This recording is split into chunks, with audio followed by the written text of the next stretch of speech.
আসসালামু আলাইকুম।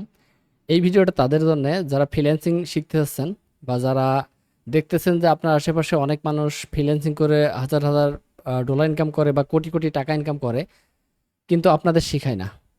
আপনি যখন জিজ্ঞেস করেন যে ভাই আপনি কি কাজ করেন, তখন কিন্তু সে কিছু বলে না। অনেকে আছেন আমার কাছে শিখতে চান যে ফ্রিল্যান্সিং শিখতে চাই।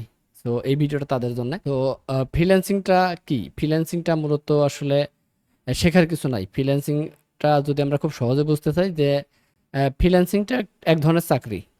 আমরা যে চাকরিগুলো করি সেখানে কন্ট্রাকচুয়াল চাকরি হতে পারে বা মান্থলি বেসিস চাকরি হয়। সো এটা একটা কাজ বা একটা চাকরি, সেটা আমরা কোনভাবে করি সেই ধরনের একটা ধরন হচ্ছে যে ফুল টাইম জব বা কন্ট্রাকচুয়াল জব বা ফ্রিল্যান্স জব বা ফ্রিল্যান্সিং। ফ্রিল্যান্সিং মানে হচ্ছে কোনো একটা কাজ কন্ট্রাকচুয়ালের মতোই কোনো একটা কাজ করা, যেটা হচ্ছে মান্থলি স্যালারি না, কাজ হিসাবে পে করে। সেক্ষেত্রে হতে পারে যে দুইভাবে করতে পারেন, যে কাজটা কন্ট্রাকচুয়াল করতে পারেন যে এই কাজটা শেষ করলে এরকম পে করবে, অথবা ঘন্টা হিসেবে করতে পারেন। মানে আপনি যখন কাজ করতেছেন তখন আপনার পিসিটা ট্র্যাক হচ্ছে বা আপনি যে কাজ করতেছেন এটা ট্র্যাকিং করতেছে সফটওয়্যার দিয়ে, এবং প্রতি ঘন্টা হিসাবে আপনাকে পে করতেছে।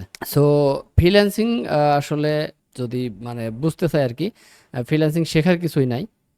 সেক্ষেত্রে যেটা হয় যে আপনি একটা কাজ জানেন, একটা স্কিল আছে, সেই কাজটা আপনি জব হিসাবে করতে পারেন বা কন্ট্রাকচুয়ালও করতে পারেন বা ফ্রিল্যান্স বেসিসও করতে পারেন। সো ফ্রিল্যান্সিংটা বলতে আমরা যেটা বুঝি বা আমরা যারা কাজ করি তারা যেটা বুঝি যে আমরা যখন বাইরের দেশের ক্লায়েন্টের সঙ্গে কাজ করি, সেটা হতে পারে যে মার্কেট প্লেসগুলোতে, যেমন ফাইবার, আপওয়ার্কে হতে পারে, বা এর